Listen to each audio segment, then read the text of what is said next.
Bueno, seguimos con Numinis, época 1, número 1, y como siempre me desplazo al índice para recordaros que estamos en el punto 4, ontología, metafísica y teoría del conocimiento, y estamos ya en el penúltimo paper del penúltimo apartado, siendo el quinto las reseñas, que ya veré cómo os lo grabo. Probablemente tengo pensado hacerlo todas a la vez como un vídeo de recomendación de textos, ¿no? Pero lo importante es que estamos acabando ya este primer número de Numinis, ¿no? Me parece muy bonito porque llevamos ya muchos vídeos grabados sobre todos los textos que aparecen, y en el caso particular de hoy nos toca este texto que se denomina Ontología del lenguaje, el camino filosófico de Nietzsche y Foucault, por Héctor Montón-Julve. Nos lo manda desde la Universidad Autónoma de Madrid, es decir, desde la sede de la revista.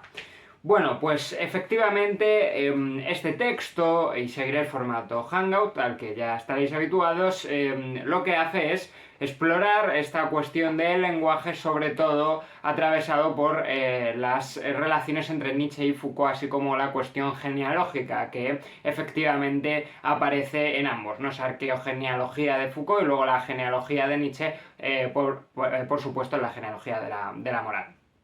Bueno, el caso es que empezamos directamente el texto. Héctor nos dice que todos hemos tenido alguna vez esta sensación de que estamos desconectos del mundo de alguna manera, ¿no? Y efectivamente esta relación la une con el lenguaje, ¿no? En el sentido de que está esta problemática relación entre el nombre y la cosa nombrada, que es una relación convencional, ahora lo leeré, y en esta relación además genera cierta brecha. Nos dice, por ejemplo, ¿no? Habla de un fenómeno muy interesante de la saciedad o saturación semántica, y que consiste en pronunciar una palabra el número suficiente de veces como para que ésta pierda su significado, es decir, para que se produzca esta desconexión con aquello a lo que se refiere. Pronto se descubrirá que ningún término refiere a nada, que el modo en que nombramos es totalmente contingente y que la estructura sobre la que basamos nuestros enunciados parece más bien una cáscara vacía. Esto plantearía una serie de preguntas. La que yo he destacado, que es la última que hace, ¿no? Y que me interesa muchísimo, es ¿qué espacio de actuación me quedaría después de asumir la arbitrariedad de mi discurso? En esta encrucijada se han visto envueltos los pensadores de al menos los 3 últimos siglos, y evidentemente aquí están Nietzsche y Foucault. El foco de atención en el lenguaje, el tema de la relación entre el individuo y el mundo, y esto aparece especialmente ya desde Kant. Recordar la diferencia entre el noúmeno y el noúmeno las cosas en sí mismas, el fenómeno, los apareceres, las experiencias, ¿no? Sensoriales, fenoménicas, efectivamente, que tenemos de las cosas, pero que no son las cosas en sí mismas. Efectivamente, la pregunta por los límites del conocimiento ya indica e incita esta cuestión de la brecha y el problema de conexión entre el sujeto y el objeto, entre el lenguaje y lo nombrado, entre el fenómeno y el noúmeno. Todas estas dicotomías que, si os fijáis, tienen que ver efectivamente con brechas epistemológicas. Los filósofos analíticos posteriormente se preocupan por aquello de que se puede decir. La filosofía analítica actual está también muy centrada en temas del lenguaje, en general, de hecho, toda la filosofía contemporánea, pero lo que nos ocupa en este caso son Nietzsche y Foucault. A Nietzsche le cita, y creo que es una cita muy interesante que os voy a leer. Dice Nietzsche: del mismo modo que es cierto que una hoja no es igual a otra, también es cierto que el concepto hoja se ha formado al abandonar de manera arbitraria esas diferencias individuales, al olvidar las notas distintivas, con lo cual se suscita entonces la representación, como si en la naturaleza hubiese algo separado de las hojas que fuese la hoja, una especie de arquetipo primigenio a partir del cual todas las hojas habrían sido tejidas, diseñadas, calibradas, coloreadas, onduladas, pintadas, pero por manos tan torpes que ningún ejemplar resultase ser correcto y fidedigno como copia fiel del arquetipo. Aunque Nietzsche se centra en los valores, aquí lo que estamos viendo es una crítica al lenguaje, que también, por supuesto, es totalmente esencial en Nietzsche, y que me parece interesante, está impugnando, como veis, el concepto de esencia. Y precisamente la crítica al lenguaje tiene que ver con que tenemos un lenguaje que es cosificador, que es ontológico en el mal sentido de la palabra, que crea una idea de esencia abstracta a la que remite en todos los casos particulares, en el ejemplo que ponía Nietzsche, de hoja, pero sin embargo, como hemos leído en la cita, no existiría una hoja así. Eso sería un convencionalismo, una palabra vacía, que además genera todos estos problemas metafísicos que Nietzsche impugnaría. Efectivamente, a diferencia de la producción de valores, en el caso de Nietzsche la cuestión de Foucault estaría relacionada con los discursos, pero en ambos casos la reflexión filosófica sobre el lenguaje es fundamental para atender al tipo de valores y discursos que se están promoviendo. Nos dice, por ejemplo, aquí vuelve a citar a Nietzsche Héctor, nos dice: ¿qué es entonces la verdad? Una hueste en movimiento de metáforas. La concepción de Nietzsche de verdad que niega la objetividad, desde luego el concepto de verdad absoluta.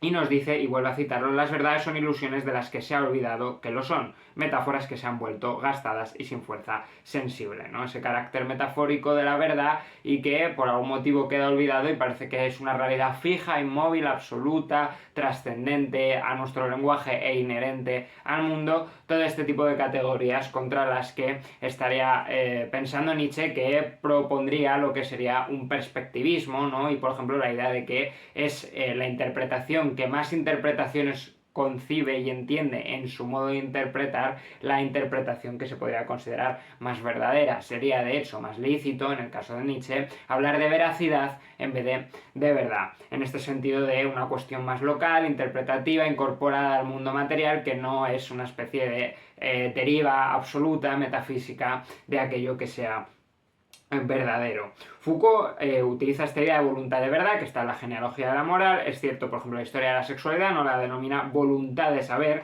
y que él situaría con la irrupción de Platón y con la clásica distinción, todo hay que decirlo, el gesto de nacimiento de la filosofía, de la distinción entre lo aparente y lo verdadero, ¿no? Que aquí Héctor nos dice que es entre el discurso verdadero y el discurso falso, es esta misma idea que os estoy diciendo y que precisamente es el mito fundante de la filosofía, que luego autores como Nietzsche claramente pretenden rechazar, y que, bueno, pues constituye una serie de concepciones sobre el mundo, ¿no? Se puede decir que el mero hecho de considerar que la realidad existe algo así como lo aparente, algo así como lo falso, hace que las filosofías posibles que interpreten la realidad sean de una determinada manera y no de otra.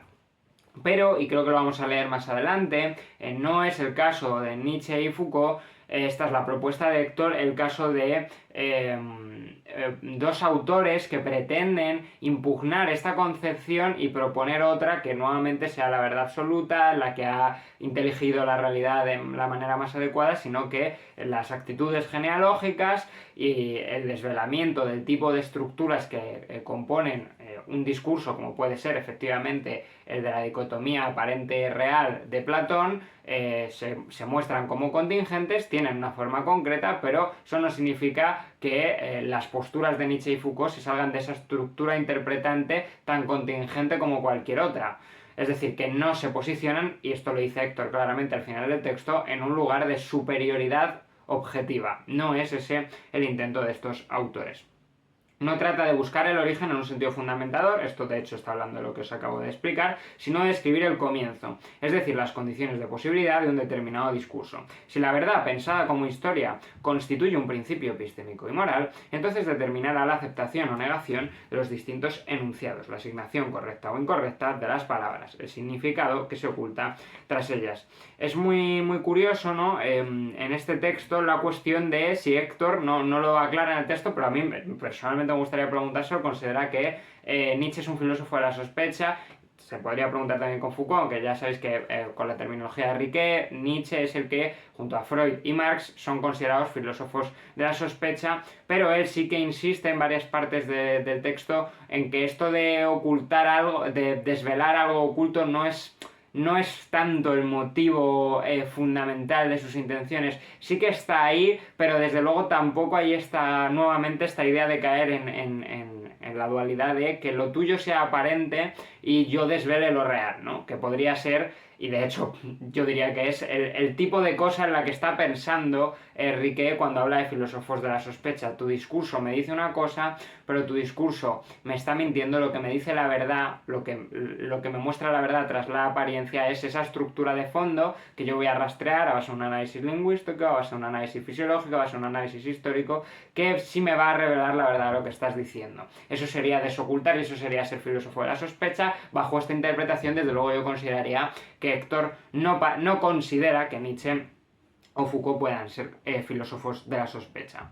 Foucault desplazará el centro de atención de la genealogía de la evolución del sentido de las palabras, que sería precisamente lo que habría hecho Nietzsche, a los discursos, esto ya característico de Foucault, entendido como síntoma y parte constitutiva y constituyente de la irrupción del acontecimiento. En el caso de Nietzsche lo que veríamos sería una reversión de los valores precisamente a través de, nos dice Héctor, esta aplicación de buscar esa estructura a través de los significados etimológicos de las palabras que se utilizan.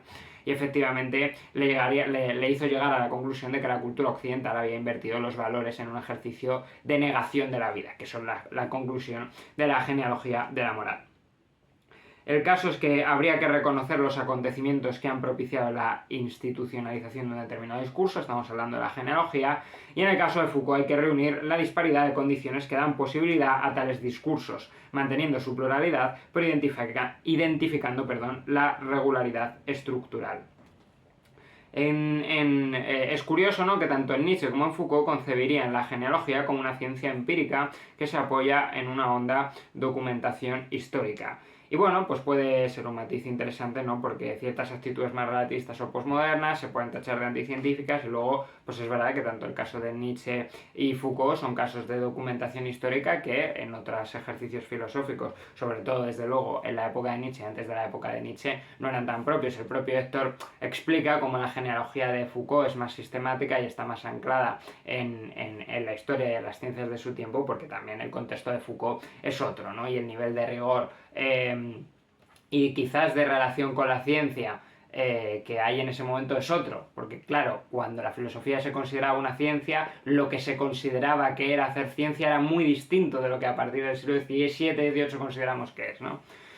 Y bueno, ya este segundo punto, que es el lenguaje, hace una conexión interesante con Derrida. Dice, el lenguaje se muestra desde esta perspectiva de forma parecida al fármaco de Fedro que después retomaría Derrida, esa sustancia que cura y envenena al mismo tiempo, lo que hace necesario aplicarla en pequeñas dosis. El filósofo entonces, ¿qué labor tendría? Pues una labor de equilibrio, y aquí nos lo dice Tercer, el equilibrio se convierte así en una especie de funambulista, el filósofo se convierte así en una especie de funambulista que ha de mantener el equilibrio, ahora sí, entre la estabilidad de la cuerda y la profundidad del abismo, es decir, sin caer en un completo relativismo, pero reconociendo que el lenguaje pues es una lente más o menos deformada, que alberga prejuicios, que es una interpretación, que no es un mapa total de la realidad, por mucho que intente acercarse a ella.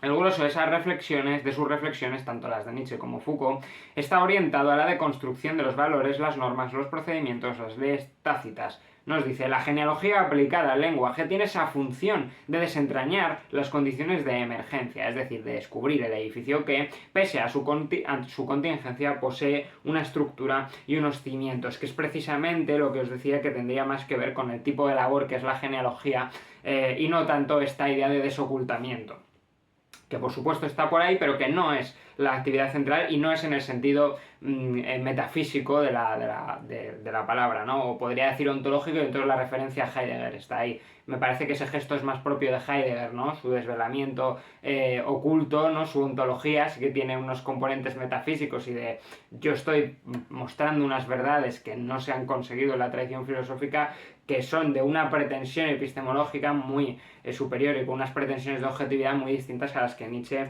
y Foucault tienen. Foucault propone dos conceptos a tener en cuenta, la procedencia y la emergencia. La procedencia se ocuparía de explicar la síntesis que se produce en el concepto y de mostrar sus contradicciones, dando cabida a aquello que el concepto olvidó. El segundo, es decir, la emergencia, en cambio, debe referir a las fuerzas de oposición y vasallaje que intervienen en dicha síntesis. Esto es, identificar las formas por las cuales el discurso se ha hecho posible. Y con esto llegaremos a la conclusión, de la cual, como siempre, voy a leer el último párrafo. También considero que es muy interesante, es un muy buen resumen del texto. Dice, Foucault adaptó la genealogía a la nueva rigurosidad de las ciencias, es lo que comentábamos antes, dotándola de diversas capas de profundidad para que, sin pretender ser doctrina, pudiera hacer justicia a las estructuras de nuestras representaciones. Las dos, teniendo en cuenta el primer Foucault, los dos, es decir, Nietzsche y Foucault, teniendo en cuenta el primer Foucault, rechazaron la idea de verdad como principio moral y epistémico, intentando descubrir un comienzo empírico que evidenciara las relaciones de dominación que construyen nuestro pensamiento. Para ello, tuvieron en gran consideración al lenguaje. ya sea por su análisis epistemológico o discursivo. De esta forma, presentaron al individuo como un ser inmerso en el lenguaje, sin capacidad de fundación y muy poca de decisión, determinando a la vez que determinador. Una especie de lente heredada acordona nuestra interacción con el mundo, por lo que debemos señalar las condiciones de su surgimiento. Nuevamente esta idea del lenguaje como lente y de ir a, por medio del análisis genealógico, en el caso de estos dos autores, encontrar la estructura. Pero esta lente es lo único que nos permite ver, es decir, un reconocimiento de que el lenguaje sigue siendo necesario, no se trata de ser crátilo, por ejemplo, ¿no? Y de abandonar el habla, de abandonar el lenguaje. Pero esta lente es lo único que nos permite ver y conocer algo, así que hemos de hacer un acto de humildad y reconocernos siempre la contingencia y el prejuicio. Y con esto hemos acabado. Nos vemos.